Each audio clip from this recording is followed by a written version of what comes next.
келет желкемдеги айылымдын кечи сагына беремин мен өзүңдү балалыкты бирге өткөргөн ай күндөрүмдү нур төгүлгөн айылым жашыл шибер жайыгым апакемдин жапкан анын сагындым жаңы тарткан жылуу каймагым жаңга тете жашыл аймагым тазасың го ушунчалык сагындым мен айылымды айылдын ак таңы ал мөрүгү жашыл гүл багы тоолоруна жаштык жазылган өткөн мезгил барактары айылымдын кечи сагына беремин мен өзүңдү жашоонун ай бирге өткөргөн ай күндөрүмдү гүл жыттанган айылым жашыл шибер жайыгым апакемдин жапкан анын сагындым жаңы кете таккан сууларым жаңы чыккан таза булагым кымбатсың го ушунчалык сагындым мен айылымды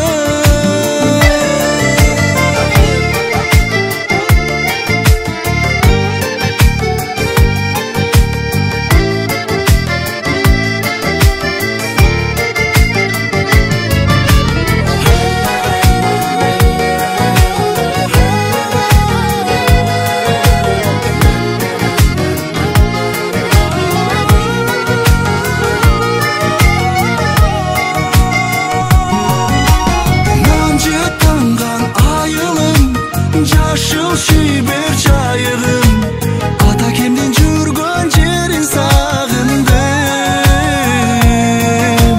жаңы тарткан жылуу каймагым мага ширин ачуу айраның ыйыксың го ушунчалык сагындым мен айылымды сагындым мен айылымды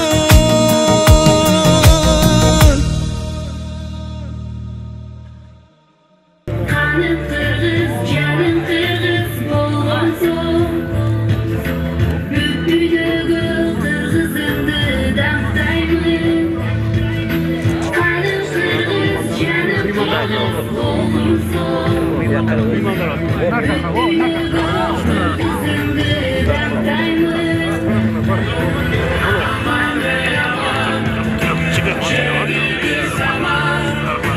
Bolsun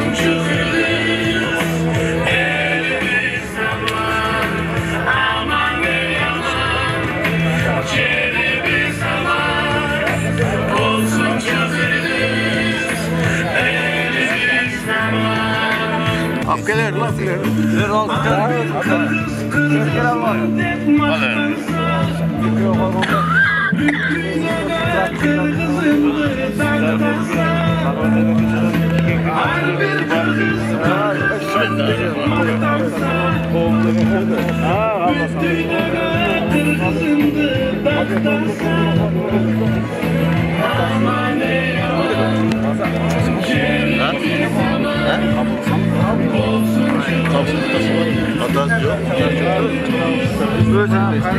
Balası değil mi? Ben onu kurumdan başka işte söyleyeceğim.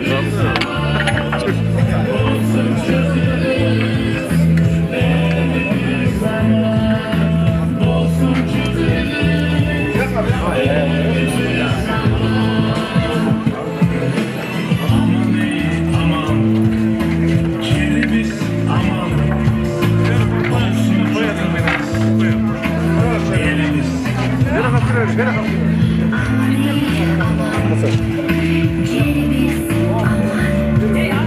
Koynunda kırgız taragan, ulan kız ösüp jetilip, kadamın alga taştagan. Hoş gelipsizdir bizdin asıl meymandar, keng örön, berekeli töm oyunga, keng beyil, meyman dost bolgon elderi, tazim etip, baş yet sizlerge. Elim turat kubanıp bugün mına, oylogon oy maksatı işke aşıp, yaş böböktör külkü çayıp cüzdöründö, baktılı balalıktın damın tatıp. Aylımdın uçurda öydölöp canıp çırağı, özgöçö bugün mayramda örüşün caygan ubağı, ölböstün şamın jandırıp kelечеки kamurup, mına bugün kabılasanıp mektebi bolgon ubağı. Urmattуу meymandar, ata-eneler, ağa-ejeler, jana okuçular, barыңızdardı mektepke ысым берүү аземи менен куттуктайбыз. Барыңыздарга аманчылык, тынччылык, окууларыңыздарда, иштериңиздерде ийгиликтер каалайбыз.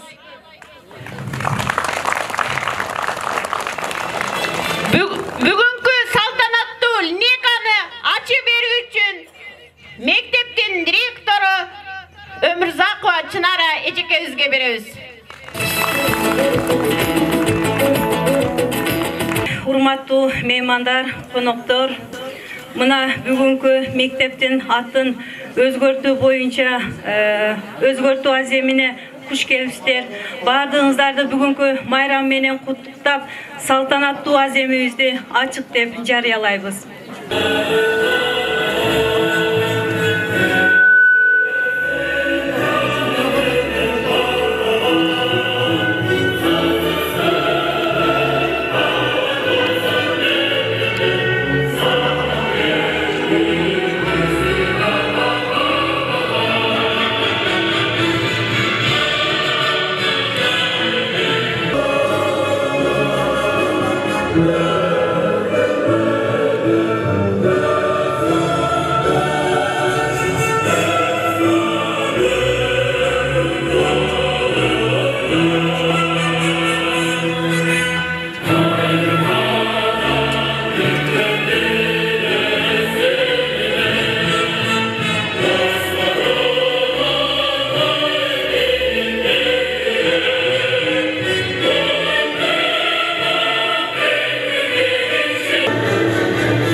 Keçенин бүгүнкү салтанаттуу аземдин катышуучулары, биздин мектеп бир канча жылдар бою Владимир Ильич Ленин атындагы орто мектеби болуп аталып келди.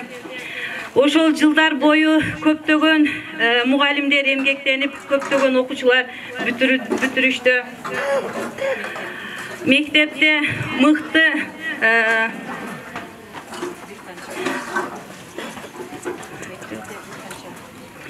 Мектептер ошол жылдар бою бир канча ийгиликтерге жетишти. Мыкты инсандарды тарбиялап, билимдүү кылып чыгарды. Мына быйылкы окуу жылында мектептин аты өзгөрүп, Кабыл Асанов атындагы орто мектеби болуп турат. Кабыл Асанов атында дагы мектеп көптөгөн ийгиликтерге жетишсин. Мыкты инсандарды тарбиялап чыгарайлы. Ал эми ошол Кабыл чоңатадай элдин керегине жараган ак эмгектенген инсандарды тарбиялап чыгарайлы. Барыңыздардын ишиңиздерге ийгилик, ден соолук, үй бүлөлүк тынчтык каалайм. Дагы бир жолу куш келипсиздер. Сөздü Айыл өкмөтүнүн башчысы Орозбаев Мирланбекке бересиз.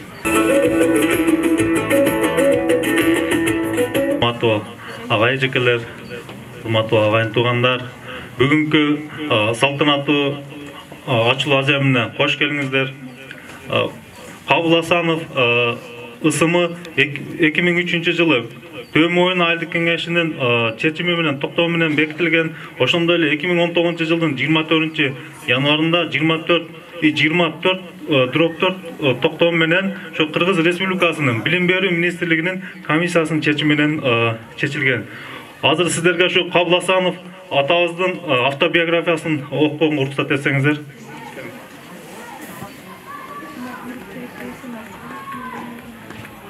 Асанов Кабыл чоң атабыздын өмүр баянын айта кетсек. Асанов Кабыл 1917 жылы июль айында Төмөйн совхозунда Жаңы Ноокат районуна караштуу Ленин айылындагы колхозчу, жумушчу дыйкандын үй бүлөсүндө туулган. Башталгыч билимди Ленин мектебинде алып, Үч Коргон районунда ликбезди бүтүрүп, кайра өз мектебибизде иштеген. 1942 жылдын октябрь айынан 1943 жылдын май айына чейин улуу атамекендик согушка катышып, бутунан жарат алып кайткан турмуш жолун Талаа совхозу болуп, андан кийин мал чарбасында ферма башчысы, колхоз башкармасынын орун басары, парторг, айыл кеңешинин төрагасы болуп иштеген. 1963 жылдан баштап совхозда бригадир, бөлүм башчысы кызматтарын аткарып, пенсияга чыккан. Пенсионер учурунда да коомдук иштерге активдүү катышып жүргөн. Аксакалдар сотунун төрагасы, ата-энелер комитетинин башчысы болуп иштеген. Эмгектин жана атамекендик согуштун ардагери, көп сыйлыктардын ээси, бир канча жолу айылдык кеңештин депутаты болуп шайланган. Эмгектеги артыкчылыгы медалы атамекендик согуштун 1-чи даражадагы ордени менен сыйланган. Өмүр жолдошу Баатыр эни, эмгек ардагери Асанов Зуура менен 11 перзентти тарбиялап өстүргөн. Ал 1999 жылы 10 апрелде дүйдөдөн кайтты.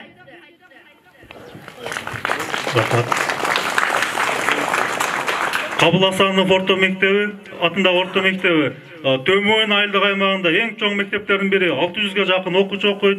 Азыркы күндө көрүп турасыздар, бардык шарттар менен заманбап технологиялар менен камсыздалган. Ошондой эле биздин айылдык аймакта учурда Сары Таш орто мектеби, Кызыл Талаа орто мектеби жүрүп жатат. Буга чейин дагы Женалиев жаңы орто мектеби ачылган.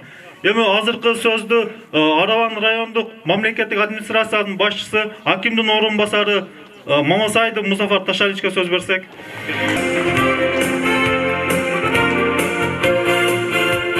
Бүгүнкү салтанаттуу чогулуштун катышуучулары, урматтуу аксакалдар, урматтуу аталар, урматтуу алыс жакындан келген меймандар, ошондой эле ушу жамаат, мугалим жамааты, урматтуу окуучулар, бүгүн өзгөчө, бүгүн чогулуш себебин бергенде мына бардыгыбыз эстеп, значит, биринчиден, конечно, мына депутаттарды чечиминин негизинде ошо биздин билим берүү министринин түзгөн комиссиясынын чечиминин негизинде бүгүн аны салтанаттуу чогулушта отурабыз.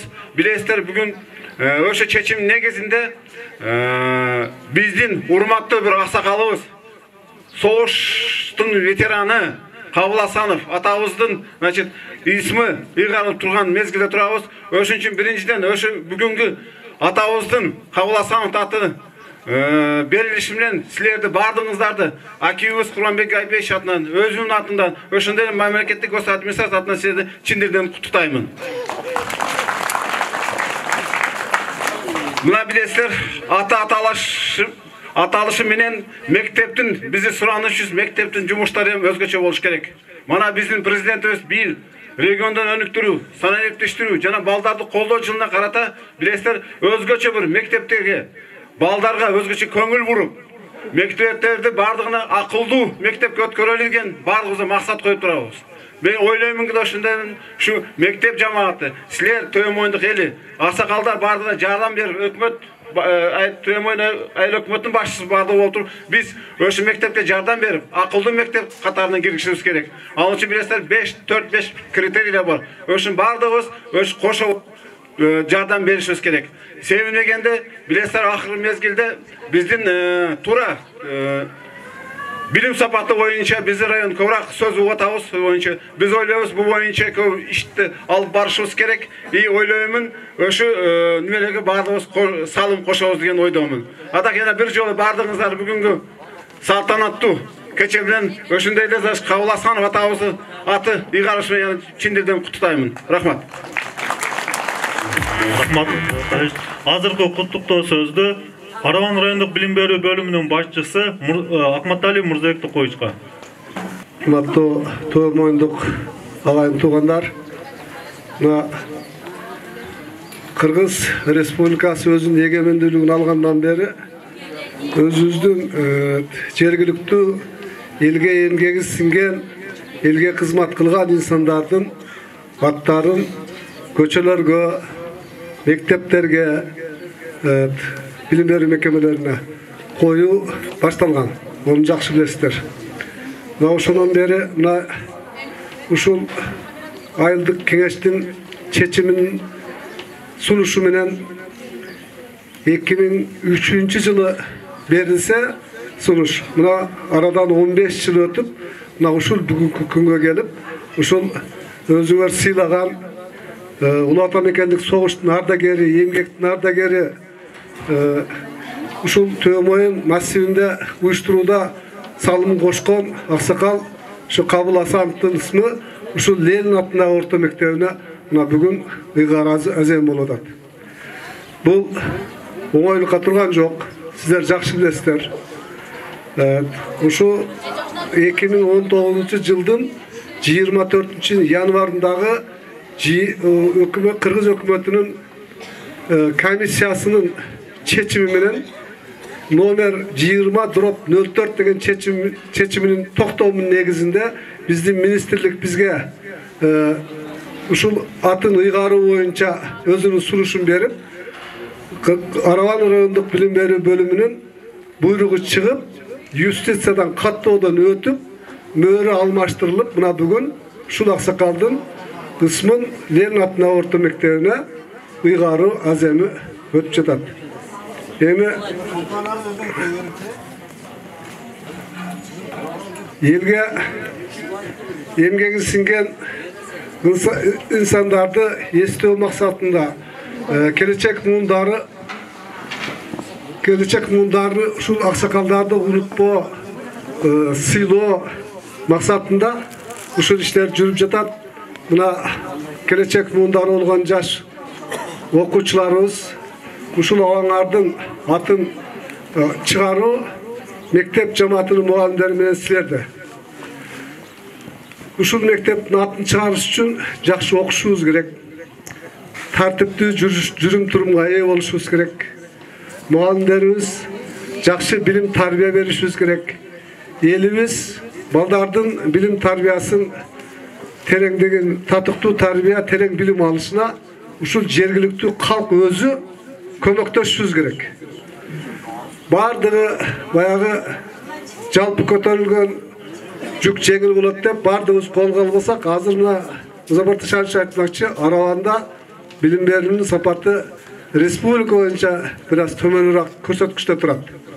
Былтыр бир аз жылдык, эми жылгандан кийин алдыга карай умтулуш дагы көптөгөн эмгектерди талап кылып атат. Ушу силерден суранып кетердим. Балдарды мектепке келип кетишин, окуусун көзөмөлгө алып, убагында мектепке жөнөтүп, үйдө шарт түзүп берип, мектеп менен тыгыз байланышта болсоңор, ийгиликтер жарала берет. Ынтымак жерде ырыс бар дейт го. Анан ушу Төмөйүнгө ушу менен 8-чи жол келип атам 1,5 жылдын ичинде. Бир эң ушул чыгармачылык ийгиликтерди каалап кетем. Кыргызстан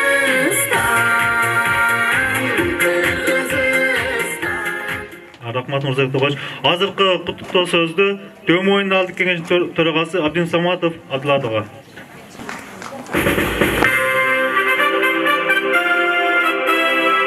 Assalamu alaikum, урматтуу меймандар, урматтуу айылдаштар. Мына бүгүн ушул айылыбызда маанилүү бир тарыхый окуянын көзү болуп турабыз. Мына ушул мектепке өзүбүздүн жердешибиз, эмгектин ардагери, Улуу Ата Мекендик согуштун катышуучусу, өрөөнүздөгү белгилүү инсандардын бири Асанов кабыл алганын ысымы коюлуп атат экен. Буга биз өтө кубанычтабыз. Айылдык кеңештин мына шу бардык бүгүнкү катышып аткан инсандарга шу айылдык кеңештин ыраазычылыгын билдиремин, куттуктап кетемин. Бул айыл ысымын алгандан кийин биздин мына шу немебиз рахмат айтамын. Бул айылдык кеңештин барлыгына рахмат айтамын. Урматтуу жердештер, мына бүгүн мына ушул мектептин эмгек жамааты мына ушул ысымды алгандан кийин жакшылап эмгектенип, жакшы окуучуларды жакшылап тарбиялап, жакшы жетишкендиктерге жетет деген эсеп немемин каалаймын. Мына ушул адамдын келечек басып өткөн жолу ушул бүгүнкү жерде окуп аткан окуучулардын дагы жакшы инсандар болуп жетилишине таасири бар. Эми урматтуу ушул мектептин жамааты, сиздер мына ушул Асанов кабыл алганын ысымын бийик алып, жакшы жеткинчектерди, жакшы окуучуларды тарбиялап чыгарышыңыздарга ыраазы каалайбыз. Рахмат көп урматыңыздарга. Азыркы сөздү Араван коомунун келген Тилебаев Путин ака, келиңиз.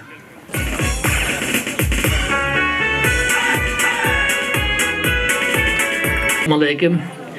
Урматтуу менин жердештерим, туугандарым, бүгүнкү майрамыңыздар менен мен сиздерди чын дилимден куттуктаймын. Ушул жерде менин ата бабалардан айтылып келген бир-эки макалдар эсиме түшүп атат. Эр эмгегин жер жебейт деген макал дал келип турат да. Мына жердеги аксакалдардын көбү билесиздер. Менин Бурма Чаш деген тайнем бар эле. Мен жаш мезгилимде, бала кезимде Сталинде 4-чы классты бүтүп 5-чи класста ушул Ленин атындагы орто мектепке 6 километр жерден жөө жалаңдап келип окуй баштаганда, балам, сен кабылды мектебиге барган экенсиң да деп, ошондо мага айткан кулагымда турат дагы. Ошо кабыл атабыздын ушул мектептин курулушуна, түптөлүшүнө кошкон салымыны мен чоң энем, тайнелеримдин айткан сөздөрүндөн эстеймин. Экинчи макал Ааламга жол айылдан башталат деген, бул да туура келип турат. Мен 1963 жылы анда бир этаж мектеп болот эле, ошол мектепти бүткөнмүн, бүтүрүүчүсүмүн. 63 жылдан бери бир топ жыл өткөн болсо, мен кайсыл жерде армияда кызмат кылбайын, кайсыл жерде окубайын, кайсыл жерде мамлекетке кызмат кылбайын, жок дегенде бир аптада бир жолу ушу мектеп эсиме келет эле. Дайым ушу жерде мени окуткан ошо мезгилдеги Амат агайыбызды, Ташболот агайыбызды, онун башка көп биздин агай эжекелерибизди бир окуп атканыбызда баары бир турмушта кыйынчылыкка келгенде, ошолордун айтканы, ошолордун бизге берген илими, ошолорду эстеп, ушулар мынтип айткан эле деп туруп, ушу деңгээлге мен келишип жүрүшүмө, ушулардын эмгеги аябай чоң. Мына ошентип, мына балдар Төмөйүндан канча врачтар ушу мектепти бүтүп, иштеп, элге кызмат кылышты. Канча мугалимдер, канча жетекчилер окуду. Мына турган окуучуларга мен кайрылат элем. Билим mектептегі мұғалімге керек емес. Алар уже білімін алып тұрып, bir yerde иштеп, силерге білім беріп, айлығын алып атады. Білім ең негізгісі мына балдар силерге керексіңер. Ушул жерден силер келіп, күнді бекерге өткізіп, ойнап, анан нары бері болып кетпестен, ар bir келген күн ушул жерден кандайдыр bir билимди алып таптасаңар, bu дүйнөдө байлыгыңды бирөө тартып алышы мүмкүн экен. Бийлигиңди алып коюшу мүмкүн экен. Билимди эч ким ала албайт экен. Билимиң терең болсо, билимиң күчтүү болсо, жаныңда жашагандардан жакшыраак жашайт экенсиң. Bu men азыр 73-кө кирген болсом, ушунун ичинде ата-энемдин жардамы менен 19-20 жашкача жүргөн болсо, мунан калган өмүрүмдү мен ушу мектептен алган билимимдин жардамы менен жашап келатамын. Мен Кудайга 1000 мәртебе ыраазымын айтамын. Ушу бизди окуткан мугалимдердин бар болгондугуга, ошол мектептин бар болгондугуга. Ошого мына биздин неберелер турасыздар. Мугалим айыптуу эмес, билими начар болуп мектептин көрсөткүчү төмөн болгон жерде. Ошол жердеги ата-эне балдарыга билимдин керектигини түшүрө албагандыктан Бишкекте дагы, Ошто дагы, Араванда дагы, мына мектепте дагы бардык мектепте bir программа менен мугалимдер иштешет. Ошону кайсыл жердин эли өзүнүн балдарына жакшылап билимди алышка шарт түзүп, ошолорго жол көрсөткөн жердин балдары, кыздары илимдүү болуп, ошолор жакшы турмушка жетишип, өздөрү да бай болот, иштеген, жашаган жери да көркөм болот, жакшы болот. Ошон үчүн бардыгыңыздарга мен ушу мектепте Кабыл атабыздын Кабыл атындагы мектептин бүтүүчүсү министр болуптур, Кабыл атындагы мектептин бүтүрүүчүсү депутат болуптур деген атыңарды мен угушумду мен каалайт элем да. Бардыгыңыздарга ден соолук, иштериңерге ийгилик, эң негизгisi мына жерде турган балдар, ушул жерден тынбастан билим алышыңарды мен каалайм. Эми сөздү мен силердин келиниңер, мен байбишем, Ош шаардык кеңешинин депутаты Гүлсенага берип койсом. Арбаңыздар, бүгүнкү майран эң сонун иш-чара болуп атат. Бизде айтат го, атын атаса куду сүйүнөт деп. Эскиси болбойт, жаңы болбойт, тарыхы болбой, эли болбойт дейт. Чындыгында бүгүнкү мектептин аталышы өзүнүн атын тааптырда Кабыл атабыздын атына коюлуп. Демек, Кабыл атабыз бүгүнкү күнгө чейинки келечек ээлерине шарт түзүп кеткенин байкап турабыз. Анан жергиликтүү кеңештин депутаттары дагы өтө жакшы чечим кабыл алган. Эми ушундай сонун шарттар түзүлүп аткандан кийин ата-энелер мына коомдо чындыгында ар кандай гана негатив, позитивди жараткан бул мугалимдер жана окуучулар экен да. Ошон үчүн билим бул ийне менен терең кудук казган менен барабар экен да. Канчалык билимди жакшы алсаңар, ошончолук жашообуз туруктуу өнүгөт деп ойлойм да. Баарыңыздарга ийгиликтерди каалаймын. Ушул окуучулар, биздин балдар, келечектин ээлери терең билим алышын каалайм. Ушул Кабыл атабыздын мектеп жааматына дагы баарыңыздарга ийгиликтер болсун. Биздин келечек ээлерине татыктуу, сапаттуу билим бергиңиздерди каалайт элем. Анан келечек ээлери өзүңөр да аракет кылып, окугула, окусаңар жанагы мына чоң атараңар айткандай депутат болосуңар, жергиликтүү кеңештин, жогорку кеңештин ар кайсы тармакта анан ушундай сонун биздин Кыргызстаныбыздын өнүгүүсүнө салымыңарды кошо аласыңар дейм. Баарыңыздар бар болуңуздар, аман болуңуздар. Дайым ушундай жакшы иш-чаралар болуп турсун. Рахмат. Урматтуу Төмөйүн айылынын аксакалдары, туугандар, айылдаштар, жердештер. Мына бүгүн биз ушундай татынагай мерекеге күбө болгонубузга өтө ыраазы болуп унаап турабыз. Себеби Кыргызда айтып коет, эл эмгегинен эскерсин деп. Мына бүгүн Асанов Кабыл агабыздын балдарына рахмат этилек. Мына биздин ушу Араван коомуну Ош шаарында Жалал-Абад, Биябаткен болуп ушундай коом түзгөнбүз, Араван коому деп. Ошол жерде жашагандардын баардыгынын башын бириктирип, ушу бизди уюштуруп жүргөндөрдүн бирөөсү ушу Маматжан аке болот. Асанов Кабыл атабыздын уулу. Ошондой эле мына Кутуш аке, мына жеңебиз, мына аксакалдарыбыз турат. Анан көпчүлүгү келе албай калды. Мына биздин да академигибиз бар, Мамасаитов Мамажан ака, Ахмажан ака деген зам губернаторларыбыз жумуштар менен болуп келе албай калды. Ошолордун атынан баардын атынан мына мен как төрага катары айтып коюшту туура таптым. Мындай мааракелер көп болсун. Себеби биздин элибиздин ичинде ушундай эмгеги сиңген, бизге ушундай татынакай заманда алып келген аталарыбыз, энелерибиз өтө көп. Мына ушу жерде отурасыздар. Аны эмгегин эскерип бүгүнкү күнү ушу Ленин мектебинин атын Асан Кабыл деп коюп атабыз. Бул да болсо өтө биз үчүн улуу нерсе. Эми ынтымакта болойлу, ким болбойлу, кандай улут болбойлу ынтымакта болобуз. Биздин коомдун атындагы ынтымак коому деп аталат. Биздин коомдун атында ичинде дагы өзбөгүбүз бар, кыргызыбыз бар, татарыбыз бар, уйгурубуз бар. Көп улуттуу элбиз. Ошондон көп улуттан түзүлгөн коом.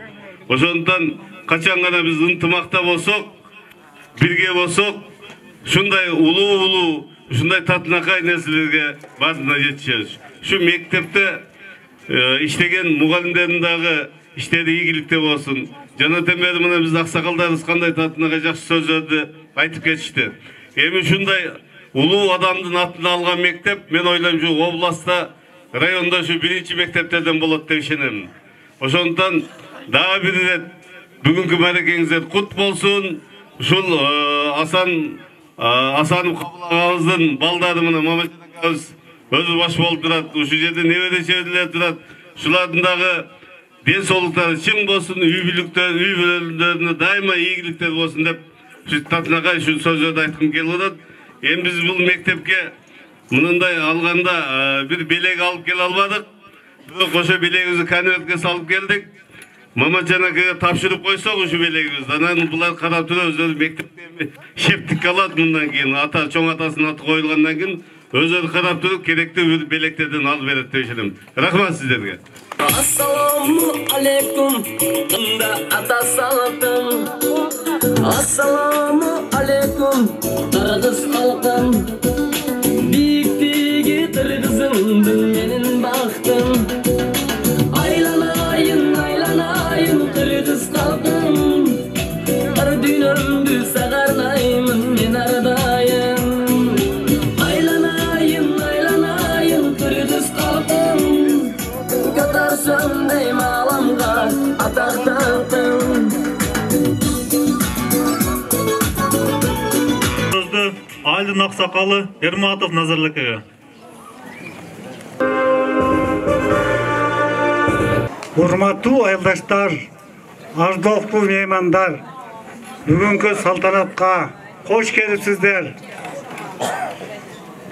Бүгүн ушул биздин Төмөйүн өрөөнүндөгү Найман айылында майрам. Азыр Куттубай Эсенбаевич агабыз айткандай, эр эмгегин жер жебет дегендей.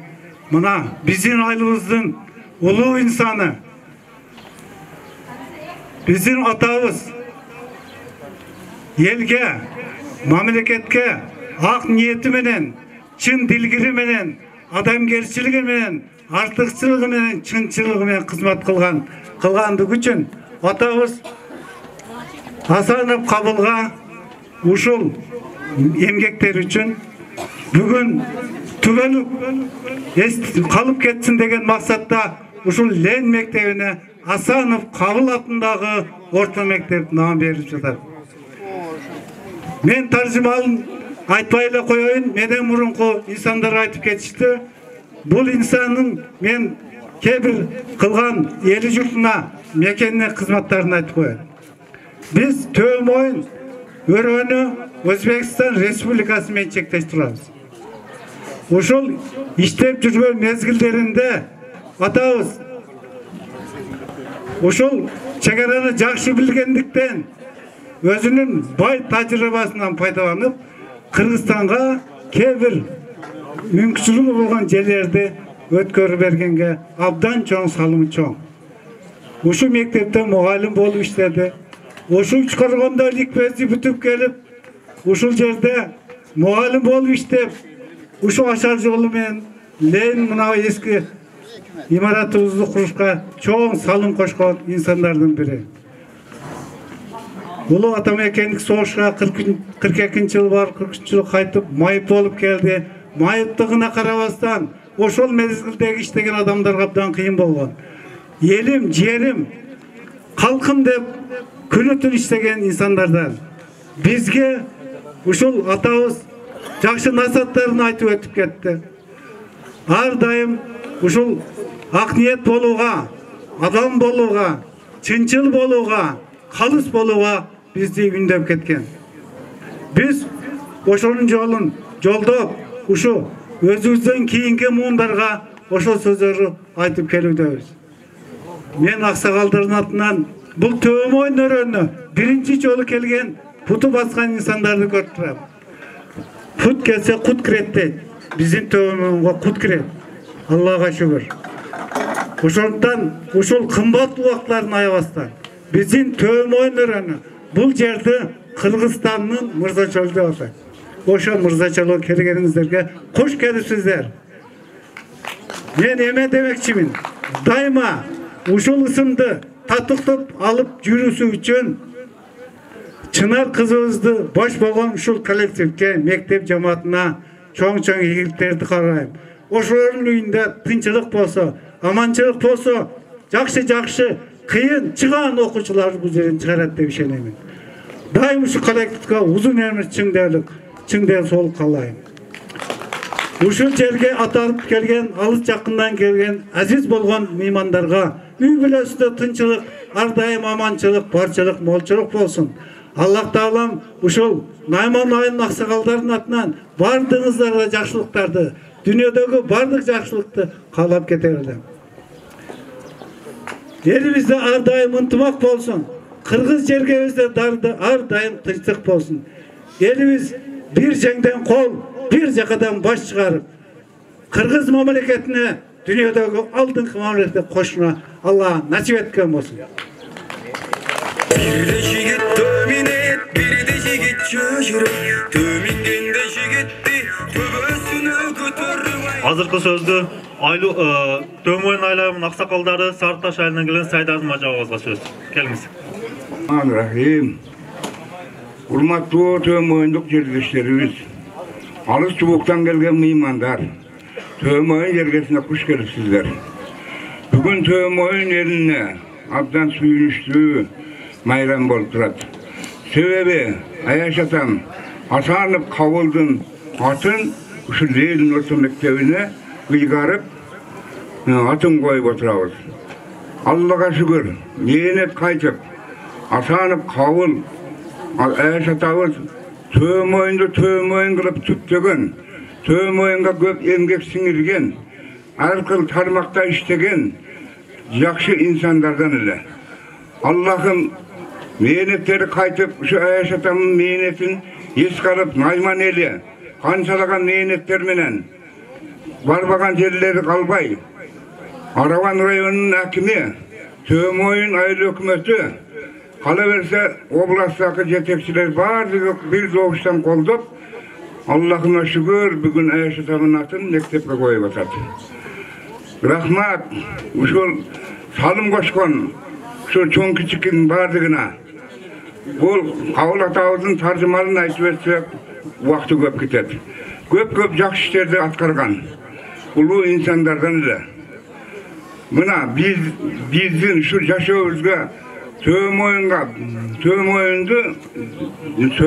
жаннаттын бир чекеси. Аллага шүгүр, бул кишилер эң кыйынчылыкта көп эмгектенип бизге фундамент түзүп кеткен экен. Biz Allah'a şükür ушундай жаннат мекен жерде жашап атабыз. Төмөйүн элинин атына кайрылар элем.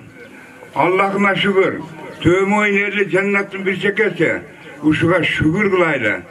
Көп шүгүрлөрдү айтайлы.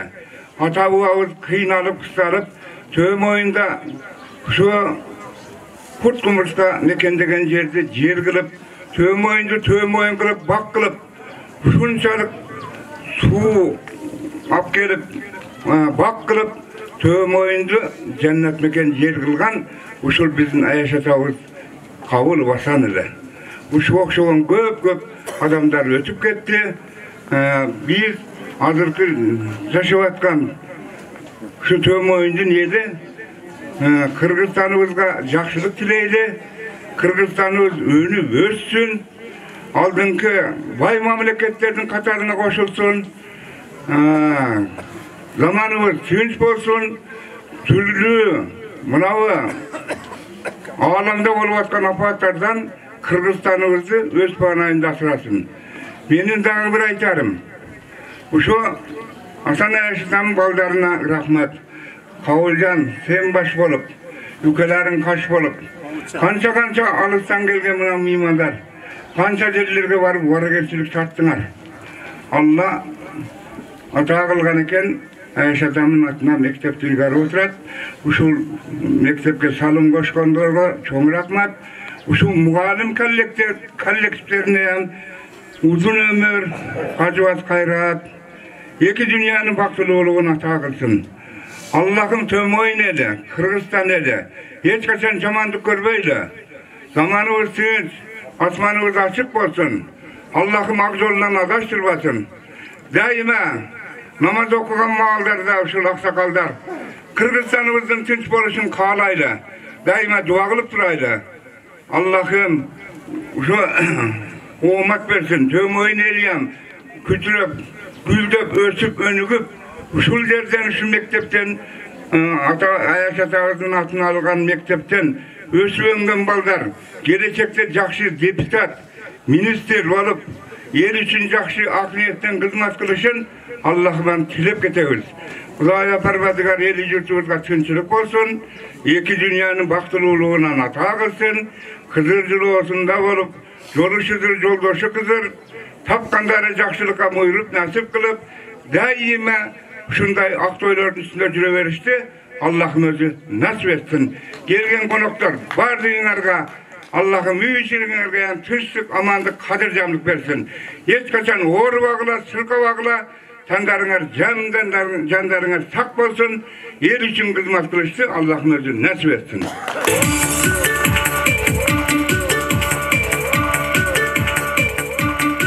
Rahmat. Azırkı söz Kabul Atağız'ın oğlu Mahmutcan Eka'da. Gelin. Bir gana sözüm, razıcılık sözüm de aytamın.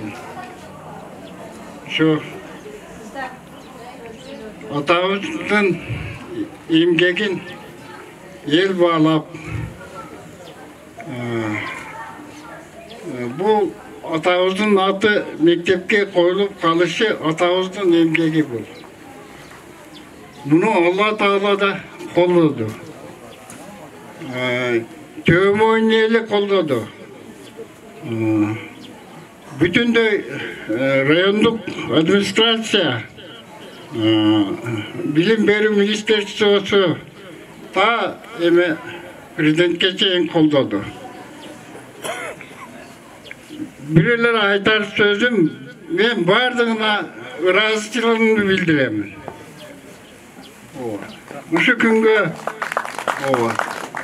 uşul muna özü ağır ayda körüp durat.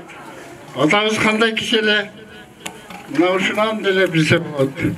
Bu Allah Teala'nın koldausu men boldu. Rahmat silerden bardığınarga. Bu yerde bardığınardın salımınar var. Bardığınardın bata bergensinger bardığınar. Bardığınar razıçılık bergensinger. Oşun için biz tazim kılavuz bardığınarga. Rahmat. Azırkı sözü dua beri üçün ayılızın aksakalı Buraya Macı Atağız'a. Assalamu alaikum. Bugünkü mana şu Kabul Atağız'ın ısınış mektepke koyulup atkanın marka kelgen, uzak жатkanından kelgen tuğanlar, rayından kelgen jetekçiler, hammаңыздар хуш келипсиздер. Daim şunday yaşlısının üstüde boluştu. Men hammаңыздардан қалап кетемін. Бұл Kabul Atağız boyunca mana onçomça mana bilgiçtegender turganlar bardıq aytып ketti. Bu açışın keregi yok. Men azmaz ahırda bu kişi men birge işlep жүрген edem. Mana baldarıga şul sabak bolçun men baldar üçün aytып atam bunu. Бұл Kabul Ağa partkom boldu, upravlayiş boldu. çağrı reis oldu, ferme oldu, birgat oldu. Şul sayızdın malında, şunday kön ıstıkmalda, iyun aylarda şul hükümetin hizmetini keçeyi gündüz yürüp kılıp bu Allah'ın buyruklarını amellerini hem atkar жүрген kişi de bu. Bu kişi şunday ıslıklarda men bana güvası olup aytıp atamın, men жалған айтқан ондай Türkiye çındıkta aytıp atamın. Şu partkon болып жүрген, namazını taşvay okup жүрген, orozosun tutup жүрген, 5 vakt namazını taşvay okugan, anan keyin tuğanı bolubu, jat bolubu, başka bolubu, çin sözlü kayıtta halis sözlüğünü aytıp жүрген. Mana bir iki nerseni aytıp koyayım, mana bu Kıdır Aka degen asakıl vardı Stalin'da. Mana Osman Aka, Gencekul Aka, Çapkın Aka vardı. Şularda men etken sözüm, bu kavıldı bilesizler mi? Kavıl şu tömön yer için, el için suygan adamların bittesi. Mana noqatlıklar men jaylı ötalaşı, Buruşkanlık'a bargan kup çıkan, Buyaktan Özbekistan, Maykanal, şu giransalar, şu kişi taktap, şu kişi talaşıp yürgen. Şunday kıyın zamanda, şunday nerselerde mana hazır zamanda hem yok yetişken, var yok var, memleketimiz yakşı, deputatlarımız var, başkalar var. Şunday zamanda ya mana giransalarda çeşit kıyım bulup atan. Şu adam az malda, yani şu adam, şu emez, şu okşuğun adamlarımız, ak niyet adamlar, şu Özbekistan'da da Kırgızistan giransaga ötkörmöstön şu kişiler saktagан eken mana biz kel mana tömoyunda put jayıp, kol jayıp, kanat jayıp oturabız, serikçilik kılıp. Allah Taala şunday adamlarımızda mana hazır zamanda hem köp çıkıştı, nasip kılgam olsun. Çındıktı, rast söylegen adamdı köp kılgam olsun. Mana men ötüp keteyim bu mana baldarı kalgan eken bu kişiden, nevreleri kalgan eken. Mana bu men uyda jatsam güvasымен şu atasını, şu ismini koyup dep köp jol gördü. Aylıkta mana Mahmutcan keçeyi gündüz aylap, jıldap, pişkeke bir merte bar için kança harcat ketedi. Neçi merte bardı, başka oldu bu Mahmutcan'ın katta rahmat aytamın. Bu şu Mahmutcan'ı koldugan, şu tömoyun elige, rayonun jetekçilerge, rayonuna mana bu Prezidentimizge, ilim ministriga bardığına men şu rahatçılık bilgirim. Nege? Bardığına ile şunday kolday verse razı bolmayız. Çındıktı, şunday çırkaratıp talaşkan adamları şunday koldaş gerek. Bu kişi çındıktı çırkırap talaşıp жүрген adam. Endi men mana baldarga keche azmat xat ötkörgen şu tematkamin. Mana kavlavanı mana mayetke ilip koyduğunu körüp turasыңар, medallarını körüp turasыңар. Biz aytpasak ham şunda oturat. Bu ağ ile sımbayt degen eskiden kanı gap var. Şol endi bu bir neseni at karşı endi öz boy bu balası ras atasını tatkan eken, azmat çındığı var eken, mana yüreğinde zannas var eken, жүрüp şunu kıynasam şu igardı. Barasıgan yerge barıp şu Mahmutcan'ga Allah Taala meni aytatkanım ömür uzun bolsun, oruğa şifa bergen bolsun. Mana kalgan baldarga ham Allah Taala şu atasızday olup, atasızday eldin, yurttun, jakşılıktın, tarafın talaşatkanlardan yetişti Allah'tan nasip kalmasın. Endi bunu attı koyup, mayetki ilip koyduk mektepke. Bul turat, bul koyuşta maksat, ana şunu körgöndü, Hasan Kavul degendi körgöndü, tuğanı koru, her birimiz bir şu kişi şunday hizmet kılgan eken, fata kılgan eken, şunu neme kılıp atını yıkargan eken dep şu kişiye bir Kur'an okup koysak, fata kılıp koysak, şu kişiye şu jet parat, başka hiç nerse jet parmayız. Bana özünüzler, bardığınızlar bilesizler, köp nerseler, aytılar, köp nerseler bol vatat, mal, pul, bardığı dünya, bardığı kalat eken, biz ahire ketken, ne aytmasam hem köp jet istese. Şul özü ketetiken, özümüz kim olsa hem özümüz ketetiken. Bizge şu oyaka bargandan keyin barıp turatganda şunday yaşlıklar. Kur'an okusak, hata kılsak, hayretsan kılsak, mana baldar hayretsansa şu yetip turat eken. Şoň üçin mana baldarıdan bu kişi baldar emes, nevreleri var, çevleri var, şu bardığa kelgenlerden soranım ketem. Bardığı 5 vakit namaz okup şu atasının nemesi ahirete dua kılıp yetkip turuştu. Nasıl kılgan olsun, hayırlısan kılıp turuştu, nasıl kılgan olsun. Mana elimizge, yurtumuzga katta rahmat. Mana şuntip şu kişini bağlap, atının ismini koyup, mayet açılışı olup durat. Mana soğukka, karga, karvay uzak yakınlaman keyim imandar varken, mana rayın yetekçileri, katta rahmat, Allah razı olsun. Daim sizler şunday yaşlılığa gelişti Allah Teala nasip olsun. Elimizge, yurtumuzga tınçılık, amançılık versin. Kırsıklardan, belalardan saklagan olsun. Hammamızda şu ötken atalarımızday, akıklarımızday çındıkta talaş atkanlardan kılan olsun. Allah Teala bana memleketlerimizge tınçılık, amançılık versin, önü versin. Prezidentimize Allah Teala umut versin. Deputatlarımızda el için, yurt için işletilen kılan olsun. Aydınsa şu Nayman aylığa tınçılık, amançılık versin, bana baldargı işe bereket versin. Mana mektep kallikti gayam. Şu mektepten kanca bana ayette ötüp gitti. Yaş adamlar çıkıp elge faydası vadat. Bundan bir yakın, bundan amca şu olup, sabahlar koşulup, rayonda aldığın mektepten Katar'a koşuluştu Allah Teala. Nasip kılgan olsun, kırsıklardan, belalardan saklagan olsun, elinizden tınç olayla. Allahu Ekber.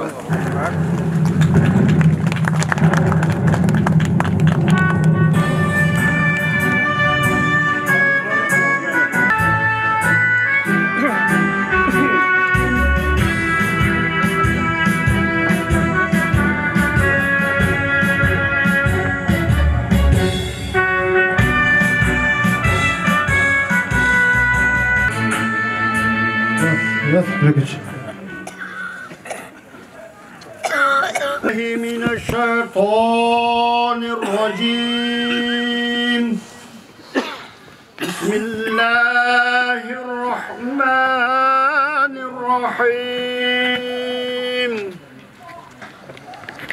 هو الله الذي لا إله إلا هو عالم الغيب والشهادة هو الرحمن الرحيم هو الله الذي لا إله إلا هو الملك القدوس السلام المؤمن المهيمن العزيز الجبار المتكبر سبحان الله عما يشركون هو الله الخالق البارئ المصور له الأسماء الحسنى يسبح له ما في السماوات والأرض وهو العزيز الحكيم سبحان ربك رب العزة عما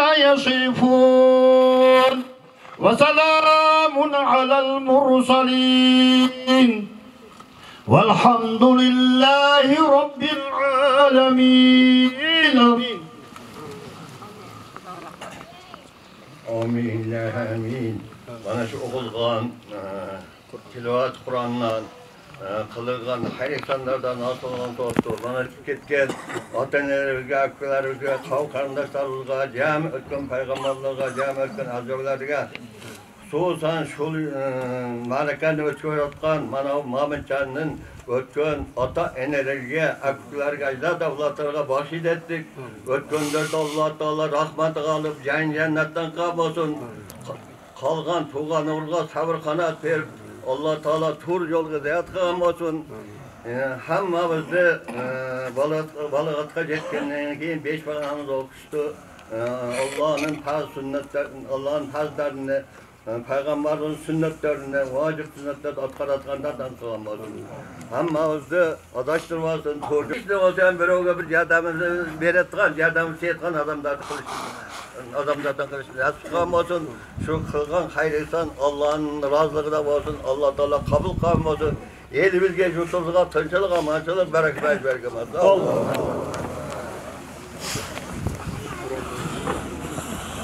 Жүргүздөр бир ушул жакка кирели көрөт. Жүргүздөр жетекчилер. Бул жактан чыккандан кийин чайга келем.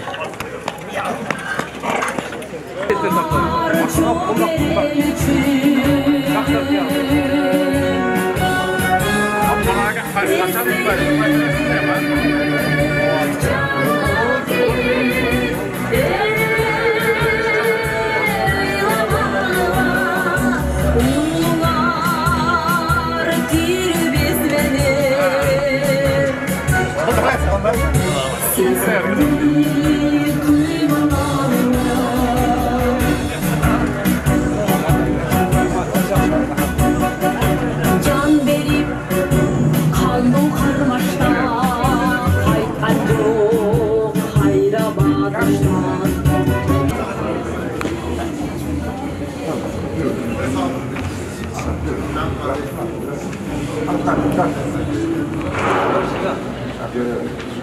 Doktanım, havlu var. Allah.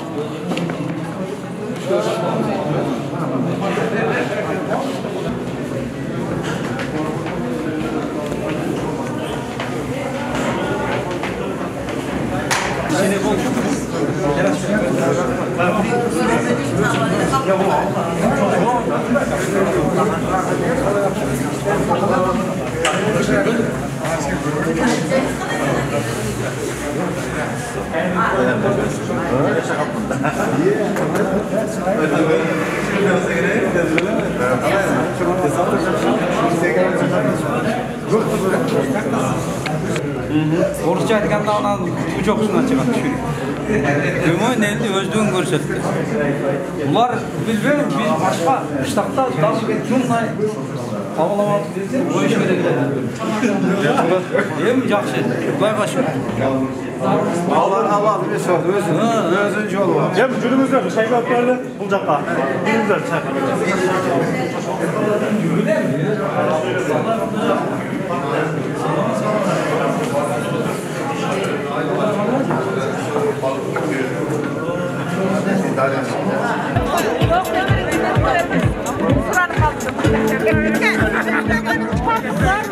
Gelin biz çok uçuk olacağız. Aldan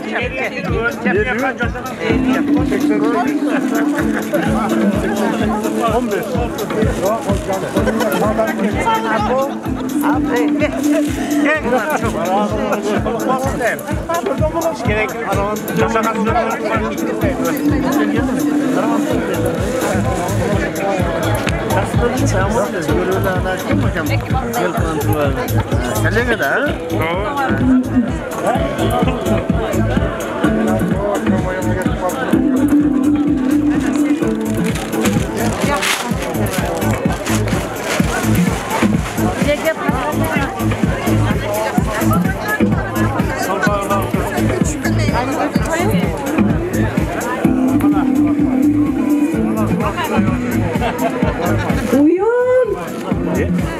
Sizden güle, söz durgula. Bizden uyum.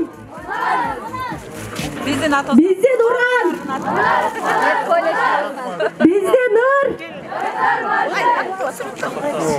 Erkin durgula. Саламатсыздар, урмат. Мектеп бул билимдин устаканасы. Көп жаша, көп оку деп бекеринен айтылбаса керек. Анда эмесем ырларга кезек берели. Азыр кезек декламация. Мектеп биздин бактыбыз, келечекке сүйрөгөн, эже агай таалайбыз, көптү бизге үйрөткөн. Мектебим, сен барсың окуучулук жылдарымда, андагы арнап жазган ырларымда. Мектебим, даңкыңды мен кыргыздарга жайгым келет. Касиеттүү орнуңуз мыкты сапар, калыптаган дээ балалык курагынан. Söz кезегин Араван районунан келген обончу аткаруучу Абдыманапов Төрөбек агабызга сөз кезегин берели. Рахмат. Красавчыларды көрдүңүздүр. Kızıl sürdüm kırtam, Allah Төрөбек. Урматтуу жердештер, урматтуу туугандар, мен ушул Араван элинин патриот жигиттерине, элине арнап Араван деген ыр жазгам жаңырды. Ошо сиздерге да берейин. Араван эли тынч болсун, барыңыздар да майрамыңыздар менен.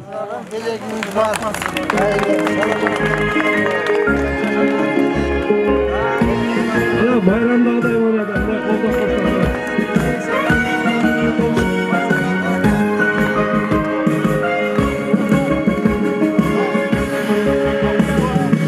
Aravan ardaqlagan atam ekeni, alыс жүрсün sağılıp sağa gelemin. Ağaldığını caylagan karkan talalar, Жүрөгүмдүн төрүндө жашап келесиң. Асыл жерим өзүмө мен тазим этемин. Араван, араван, араван мындан кычкырган. Жигиттерге катарлаш, батырларым чыкты кыздардан. Мактанам, мактанам, мактанырдым араван келип. Geçmenin emgeklerin vurması yalgan. Dağdağırdan araban elim, emgeklerin vurması yalgan. Kışlıkın jelegim karmadan, dostlukun mekeni araman. Ata babamı tutkan jelim sonu, Çarpaq menen tulduğa taçılı solu. Yaşıldandıp kegen öskön tamalardı. Çarço bilgey köp işlegen elin soğulu. Örkünдөй gen sarında erkin çoldu. Aravan, aravan, aravan bundan kınçardan. Jigitterge katırlaş, batırların çıktı kızlardan. Maqtanam, maqtanam, maqtanırdım aravan elim. Geçmenin engegin, engeklerin vurması yalgan.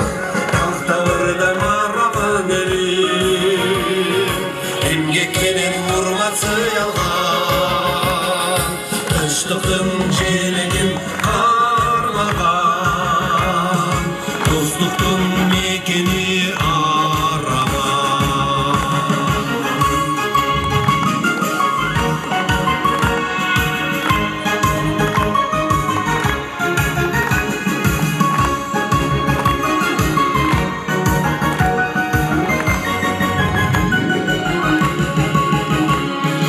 Ağaldımdın mekenizin arabanını. Kırgız elдің sağında bek baradağısın. Kurma жүзüm anjiranar bары buluşkan. El jerimdi koldup жүрсün жаратканым. Kutlu olsun bayramım aravanlı. Aravan, aravan, aravan bundan kıçargan. Jigitterge katırlaş, batırların çıktı kızlardan. Maqtanam, maqtanam, maqtanırdım aravan elim. Geçmenin engegin, engeklerin vurması yalgan. Dağdağırdım aravan elim, emgeklerin vurması yalgan. Kışlıkın jelegin karmadan, dostluktun mekeni araman. Dostluktun mekeni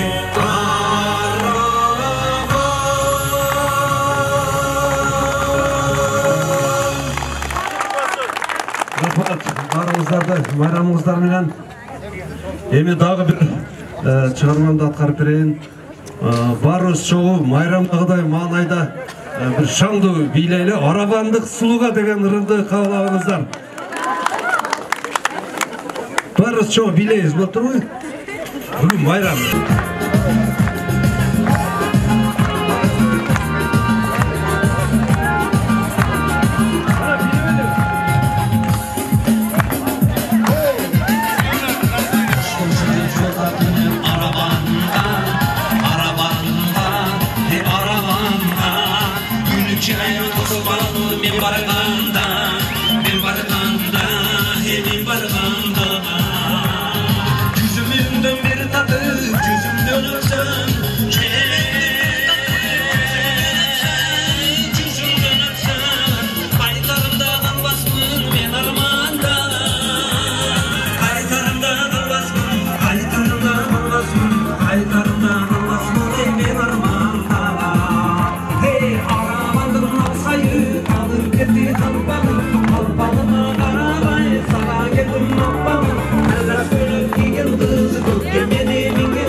özün menen can diritin atamdan sözün menen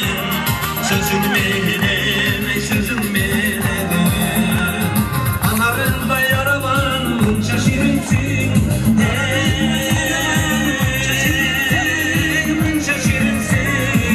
Karabacı kumarlı gözün menen Karabacı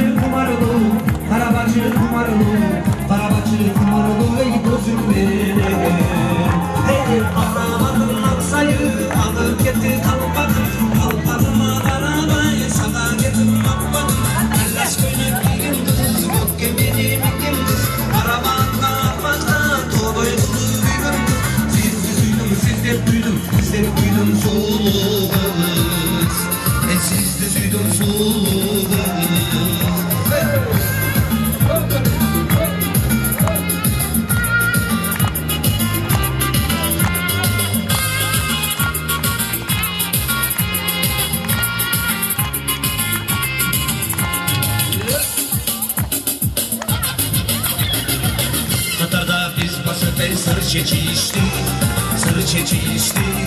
Sarı çeçişti Marhabatta kumarlandan öreşitti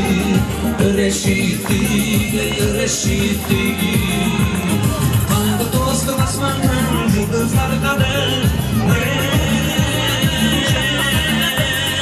Yıldızlar kadar Tübeli kölü bir boluğa bol verişti Tübeli kölü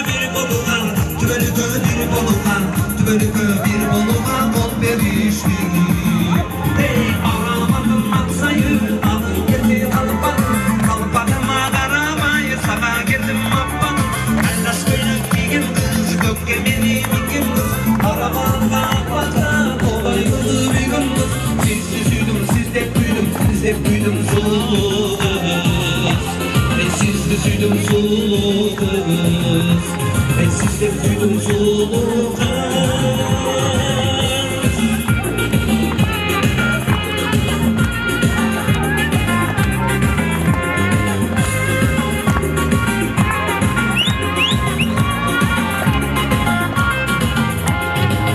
Rahmat. Çok rahmat.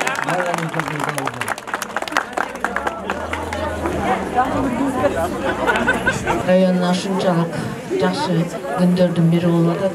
Потому что мындайда атабыздын атыны мектепке берип жатабыз. Мен ойлойм да бул эң кубанычтуу күндөрдүн бири. Атанын аркасынан балдар турат. Ошол балдардын эң улусу кабыл Мамаджан ака, сиз ушунчалык жакшынакай парызды аткарып отурасыңар. Мне кажется, это самое лучшее, это дано дегендей да. Биз ушундай сиз менен сыйлыктанабыз, потому что у нас есть Гулеже. Гулеженин аркасынан келип отурабыз. Ойлойм да, район сизге туура баа берди. Качан болбосо ушундай жакшы үлгүлүү семьядан болуп жүрө бергиле. Атаңыздын авторитет өлсө да силер үчүн иштеп берип атат. Силерди тирүүсүндө уяктырган киши азыр да силерге кызмат кылып атат.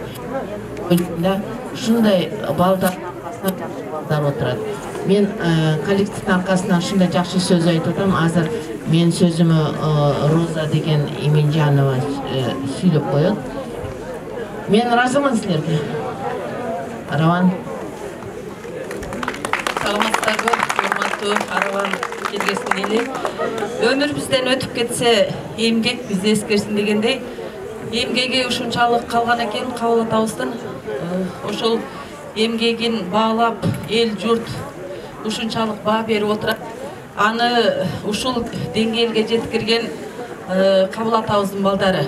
Ошолорго чын ден соолук болсун. Кудайым дайым өзү колдоп жүрсүн. Ушул жерден билим алып, тарбия алып чыккандар улуу инсандар болсун. Биздин кыргыз элибиздин кандай гана улуу элдери бар. Ошолордун жолун жолдогон, ошолордун артынан баскан издерин басып өткөн ыймандуу улуу инсандардан болушсун. Дайым ушул жамаатка дагы жакшылыкты каалайм. Ушул жамаатты башкарып турган директори дайым балдарын өзүнүн уясынан учуруп жаткан жаш жеткинчектерди билимдүү, илимдүү кылып, андан ары билимин дагы терең кылып алуусуна жөндөм түзүп турган адамдардан болсун. Силерге жакшылыктарды каалайм.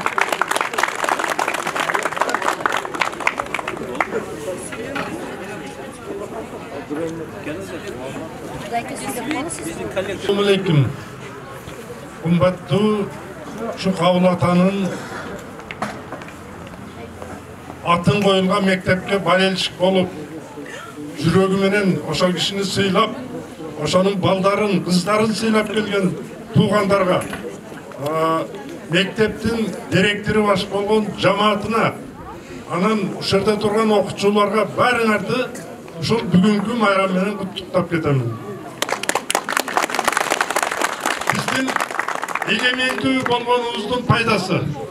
Эгерде Союз убагы болгондо Ульянов, Лениндин атын эч ким өзгөртө албайт болчу. Илгери менин айылымда бир 3-чү класста окуган бала шатыга чыгып алып, Ленин өз атабыз, эркин өсүп жатабыз деп десе, Ленин өз атаң, мен өгөй атаң, атаң озурайын деп калкышын алып болаган экен.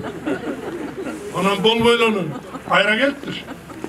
Китепте жазылып атпайбы ата? Эмне деп. Анан кийин атасы тиги баланы успокойтетиш үчүн сенин апаңы биринчи Ленин алган. Ленин өлгөндөн кийин мен алгам деп.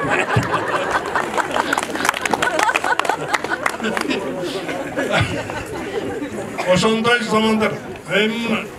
Ата Кабыл ата жөнүндө сөздөр аябай айтылды. Жакшы сөздөр айтылды. Мен окуучуларга, мектептеги мына окуучуларга кайрылып кетким келет да.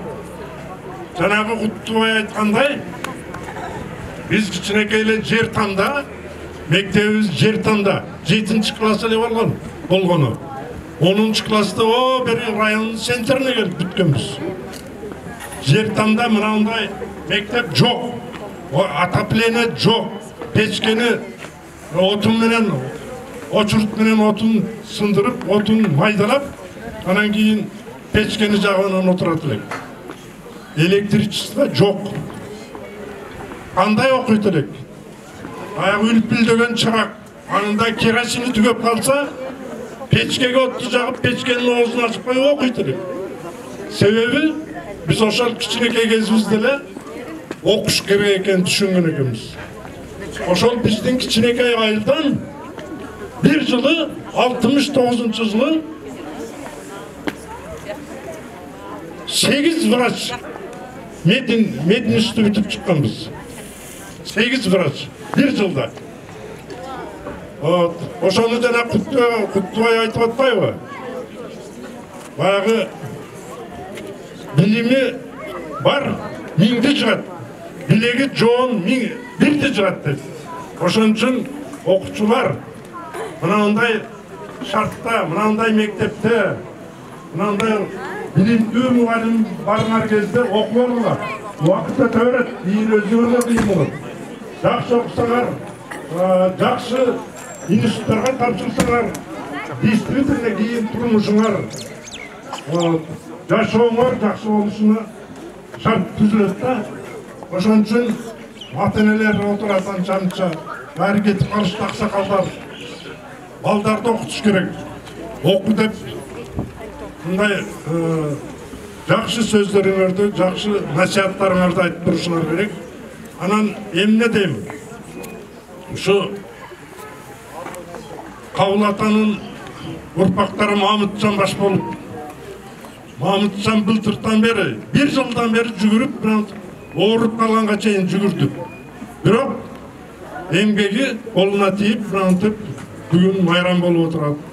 Ошон үчүн ошол Кабыл атанын урпактарына, балдарына, кыздарына, келиндерине, неберелерине, чеберелерине баарына ден соолук, ынтымакчылык, жакшылыкты каалаймын. Анан ушу Найман элине тынчылык, жакшылык, ден соолук. Биз врачтар только ден соолукту каалайбыз. Оорубагыла, сыркабагыла, тынч болгула. Рахмат.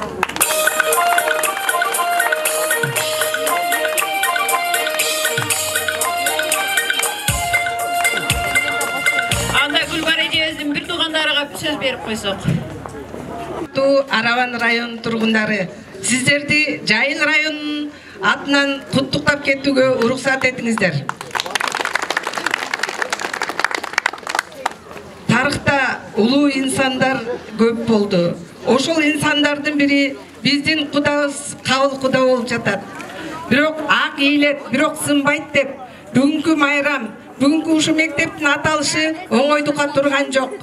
Анткени бүгүнкү күндө ушул майрамды өткөрүп жатышыбызга биздин президентибиз, жергиликтүү акимият, мэрия, билим берүү бөлүмү, аксакалдар тобу жана ушул мектептин жааматы ушундай өзүнүн эмгегин аябады. Бүгүнкү ушул уулум болсо, ушул мен Мамытжандай болсун дегендей жездемди бүгүн айтпай кетсек болбойт. Анткени ушул жездемдин эмгеги менен ушул Кудабыздын улуу баскан жолу бүгүн кайталанып, эскерилип, Кудабыз жалаң гана билим берүү тармагында эмес, ал Өзбек менен Кыргыз элинин достугун чыңдоого толук эмгегин берген экен да. Ушул кишинин бүгүн арбагы дагы бир жолу козголуп, бала бакырасына, жалпы эл журтуна тигил жайда болсо дагы ыраазычылыгын билдирип жаткандыр. Урматтуу жезде, эң негизгиси эжем экөөңүздөр, жалпы кудалар, тууган уруктар, сиздерге чоң рахмат. Ушул бүгүн өмүр бизден өтүп кетсе эл эмгегин эскерсин деген дагы ушул улуу сөздөрдү мен дагы кайталап кетким келип турат. Ошон үчүн Куданын жаркын элеси дайыма түбөлүккө ушул жерде жайнап кала берсин. Анан кийин мектеп жааматына, Назира эжеге эмне айтат элем? Жааматыңызга ден соолук, ишиңиздерде ийгилик болсун, келечек муундар чоң кесиптин ээлери болсун. Эң негизгиси адамгерчилик сапаттуу келечек муундарды тарбиялаңыздар. Анан ушул жаңы жылыбыз жаңырып келди. Бардырыңыздарга ден соолук, кырсыктан тышкары болуңуздар, аман болуңуздар, бар болуңуздар, бай болуңуздар, бир болуңуздар. Анан эми Кыргызда Эзелтеден келген кичине белегибиз бар эле. Ушу жездем башынан ак калпагы түшпөсүн дегендей жездеме ушул баш кийимди кийгизип коелук эжем экөөгө.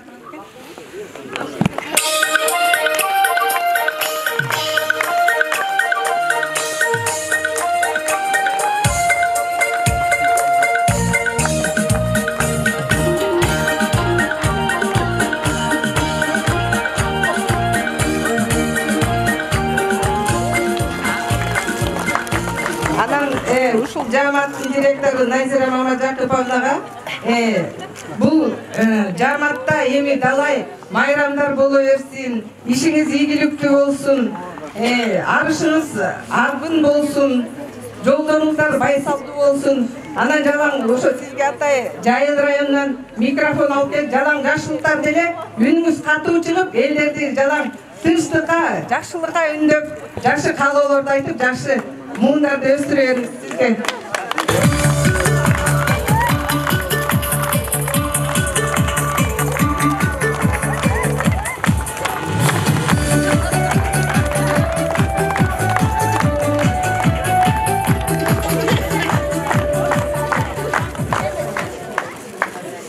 Мен өзүм сүйлөп коётмун.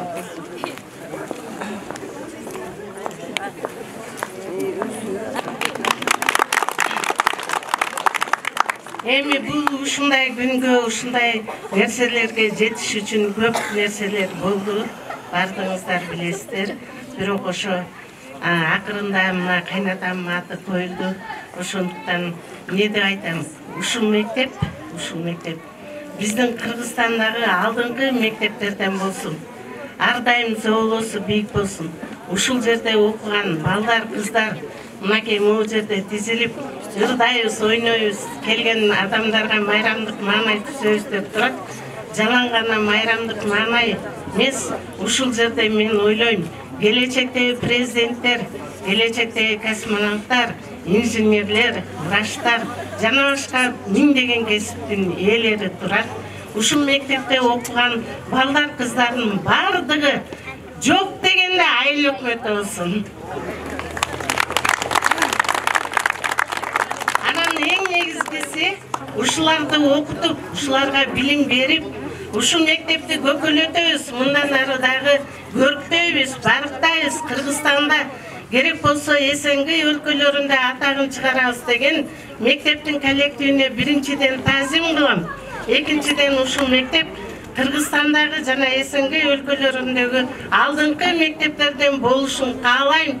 Ошондо иштеген директордон баштап аягына чейин кандай кесиптеги мугалимдер болсо, кандай кесиптеги тазалоочулар, кандай кесиптеги айыл чарбасындагы адамдар болсо, ошонун бардыгына рахмат айтам, таазим кылам жана ошондой нерселерге жетсин. Андан кийин бизге ушундай жардам берген айыл өкмөтү, билим берүү министрлиги, жана жогорку эмелер, эң негизгиси ушул элдер, ушул жердин жашоочулары, эжелер, сиңдилер, кайынсиңдилер, кайнэжелер, кайненелер бар болуңуздар. Ар дайым силер болсоңор биз бар, биздин мектеп бар. Бизди сыйлап, сиздерди сыйлап келген биздин коллективге, бизди урматтап келген досторго жана башка ушул жерлерге, ошондой эле бардык бир туугандарыбызга, бардык кайын журтума таазим кылам. Бар болуңуздар, ушул мектеп өнүп өссүн. Бүгүнкү айткан бардык сөздөр Кудайдын кулагына кирип, жакшылыкта жүрө берели. Бар болуңуздар.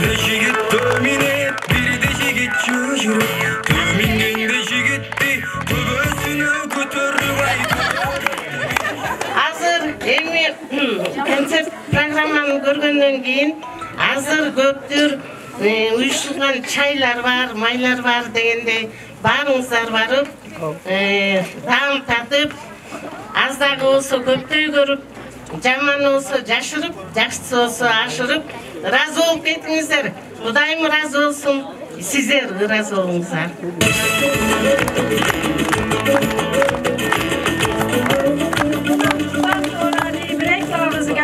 Gapim olayım. Men 68-yil kelin bo'lib kelganman 17 yoshimda. Shunda Xudoy rais bo'lib ishlar edi. Keyin bayramlarga borsak, laykom rais bo'lganlar rasta istatilib Xudoyni rosa hurmat qilsa, voy shunchalik ish ko'rsatgan ekan-da deb qo'yardim.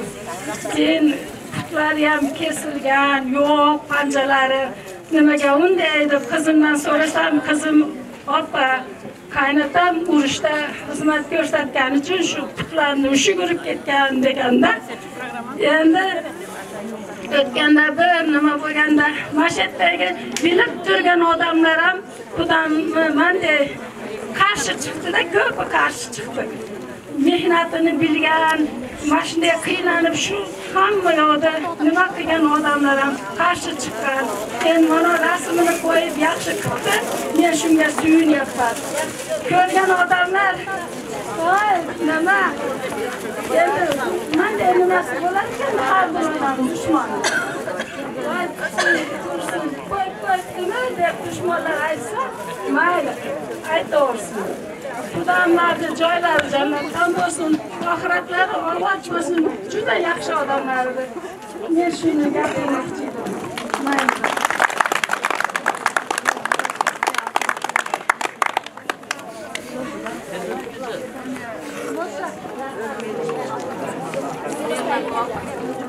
Кабыл Асанов атабыздын чебереси Мерим кызыбыз атасы жөнүндө кыргызча, орусча, англисче кыскача өмүр баяны айтып берсе.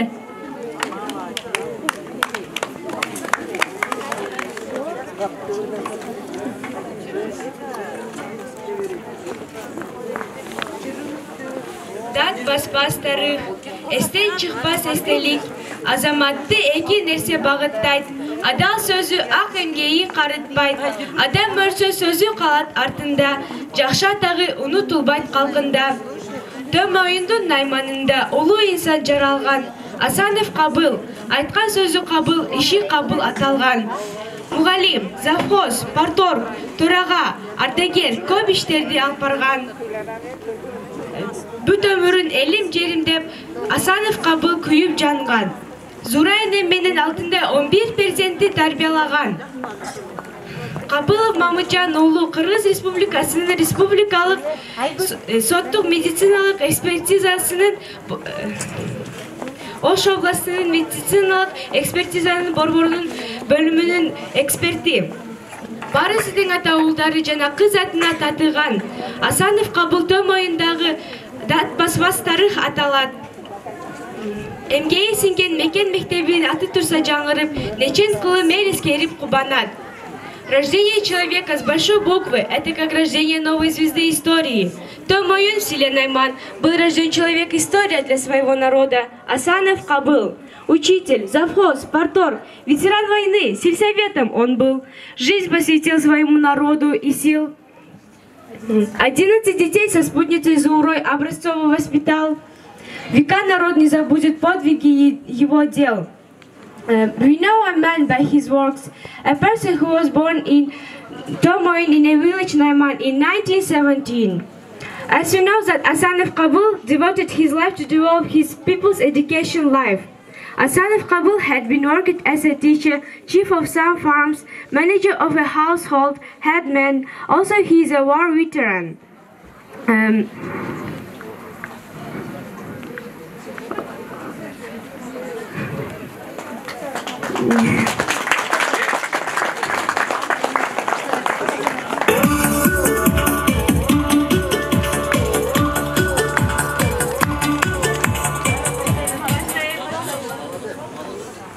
Kırgızstanım xor.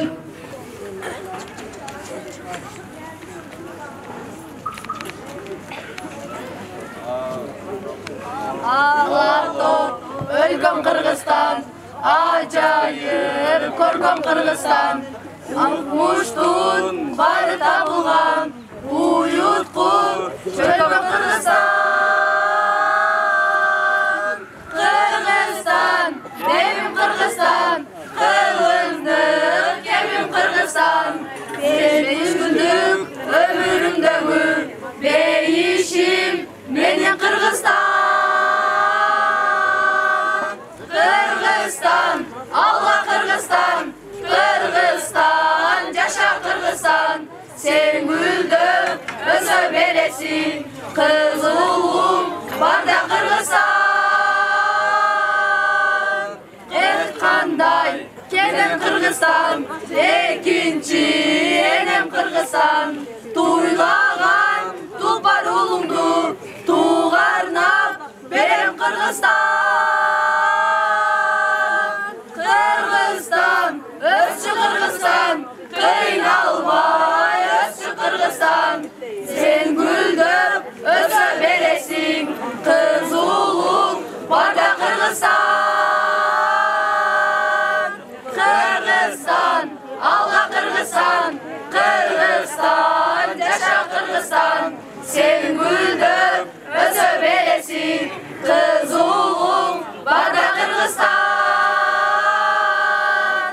Kırgızstan.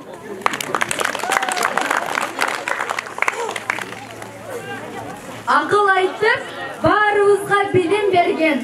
Okuuchunun ar bir sırrın жақшы bilgen. Бардығы жүзден ашық жашаса екен, бізді құтқан ардақтуу аға ежем. Қайырылып туған жерге келген сайын, көңілімді тұрса дағы бары дайын. Көргічі чыйпай шығып шашып кедім, қачанқы мектебімден тұрақ жайын. Ар өтсем да, бер өтсем да жанынан, айлан чықтап келгім келет içine.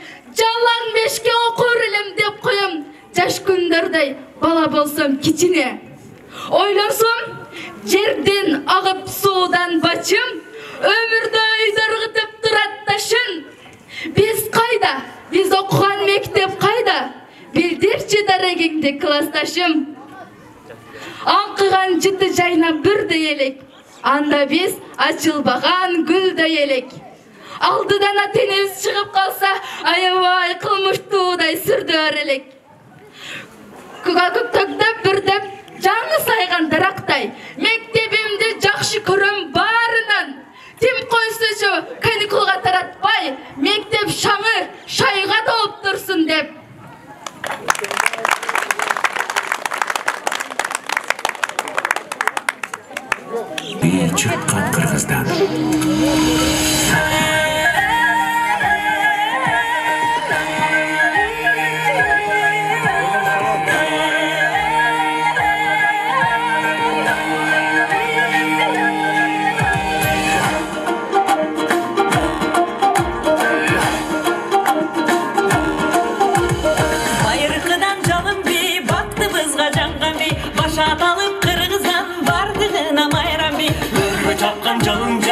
батып кетсе табылмас, ер жігітке шаймаша, ерге пиле қарындаш. Ерге пиле, ерге пиле, ерге пиле, ерге пиле.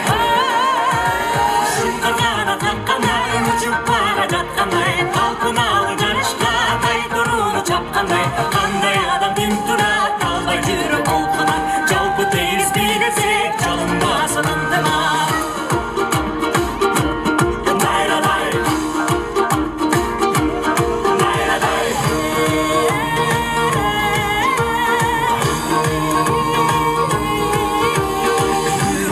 Dilekten kuyup canıp gülöpkün, canın barda öçürgü, жалыныңды жүрөктөн. Шарапат бұл үйнөдө, шаңға қошын сырдыбы, қанды чырап турасың, қарап четте бейгебе. Ерге пиле, ерге пиле, ерге пиле, ерге пиле. Шыңғарғанан қаққандай, ұшып бара жатқандай, талпыналы жарышқа тайдыруды чапқандай, қандай адам тым турат, қалбай жүріп олқынан, жалпы тегіс билесек, жалынбасын ынтыма.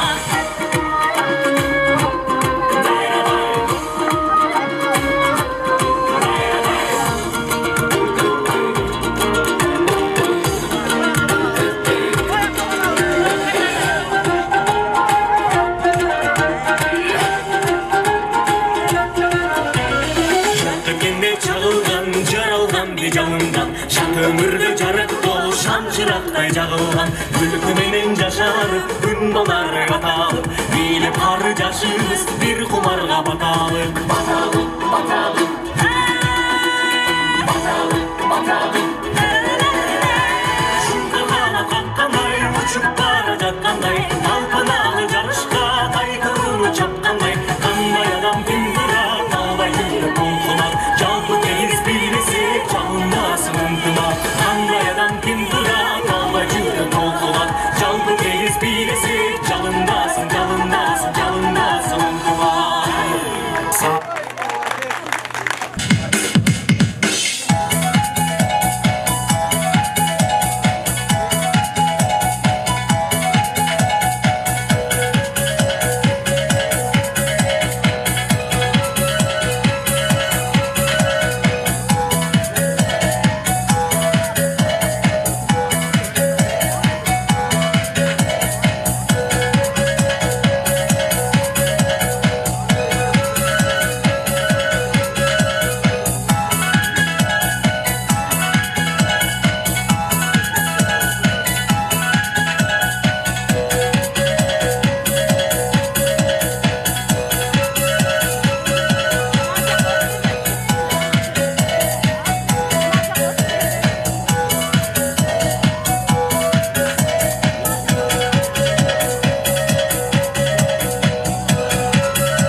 Шыңғыраса қоңғыры, классыма кіремін. Біздің мектеп жаңғыраған 2 қабатты, айланасы мөмө жеміш бақтарақту. Білім алып оқойбыз бұл мектепте, разыбыз бізді оқытқан мұғалімге. Birinci rет босоғыңды аттаған, мезге зуылап, өтіп кетті қапқачан. Азыр Arubaqda Ali Bengdi jattagan.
арнаган концертибиз аяктады. Көңүл бурганыңыздар үчүн чоң рахмат. Anda söz кезегini оқу бөлімінің басшысы Құдайберді Өкүнчүрөйдүккө берсек. Мына бүгүн биз жагым кылымдан жогору Ленин атындагы орто мектеби деп аталып келгенбиз. Мына бүгүнкү күнү Кабыл Асанов атындагы орто мектеби деп жарыяланды. Ленин атындагы орто мектеп болуп иштеген мезгилде дагы биздин мектептен миңдеген чыгаан жигиттер, миңдеген чыгаан кыздар чыккан. Азыр кайсыл жерде болсо дагы алар эмгек жолунда иштеп жатат. Мына мектептин аты өзгөрсө дагы Кабыл Асанов атындагы мектеп ол өзгөрсөк дагы биз өз билимибизди жаш буундарга талыкпай тарбия берип, дагы эле ушундай чыгаандар биздин мектептен чыгат. Мамытжан ака, ден соолугуңуз чың болсун, өмүрүңүз узун болсун. Жеңеңиз менен бирге дайыма жакшылык күндөрдө жүрө бериңиз. Эми бул ишти баштаган 17 жыл мурда башталган Жамал эже Раматов бар эле.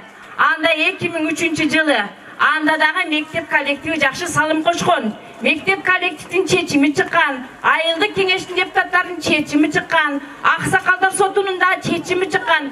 Ошол иш кагаздардын негизинде мына ушул мектеп Мамытжан аканын ушул Жамал эженин ишин улантып, аягына чыгып, мына мектебибиз Кабыл Асанов атындагы орто мектеп болуп бүгүн жарыяланып отурат. Ишиңиздерге ийгилик каалаймын. Ден соолугуңуздар чың болсун. Дайыма ушундай жакшы күндөрдө жүрө берели. Мамытжан ака чоң рахмат. Ден соолугуңуз баягында болсо дагы, начар болсо дагы келдиңиз. Жамал эжебиздин ишин аягына чейин чыгардыңыз. Жамал эжебиз дагы жаткан жери жайлуу болсун. Ал дагы тилеги орундалганына бир оодарлоо алды деген ойломун. Kuş gelipsizler gelgen konoktор.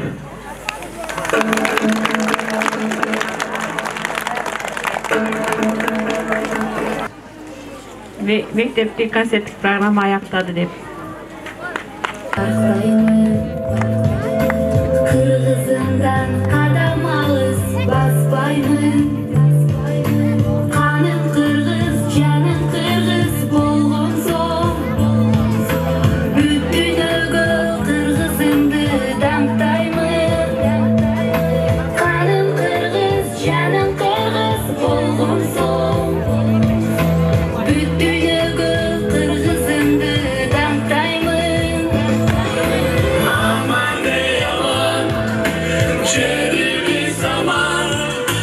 Olsuncu kırgız, elimiz aman. Aman ey aman, şerimiz aman.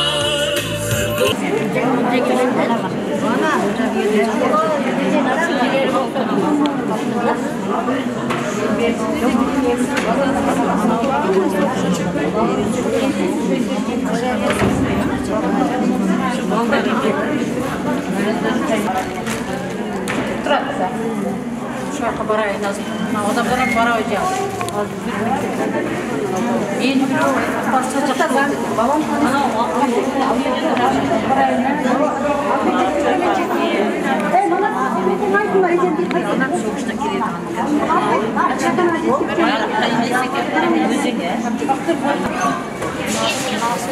көз оқшаш екен апамдарда бәрі оқшаш екен.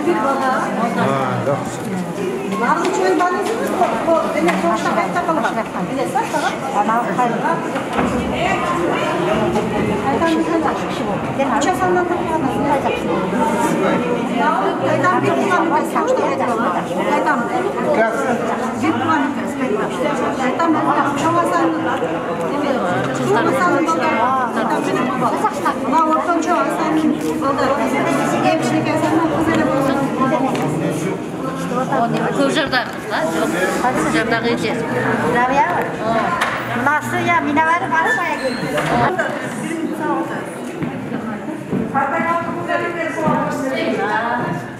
Kartta kontrolü, kartta.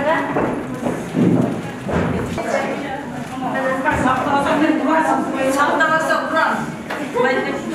Kaçta var?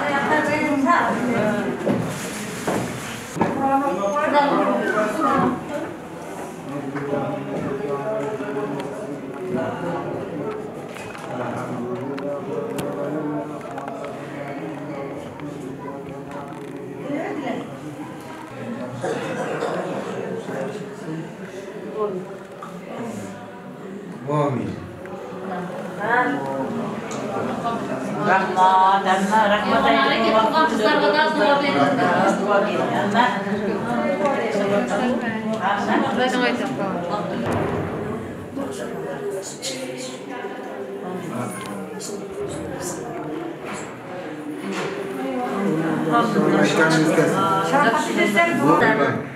Sayılmayan, bala çakasымен çocuklarda uyuşturmaqda, balları bär olmalar, şuların qadarda baktı gülen bala çakasılar, ozup aylap çaylap, 90-100 yaşını verse, köyümden baktım, tutun omurudum olsun, candan oyunğa düşken.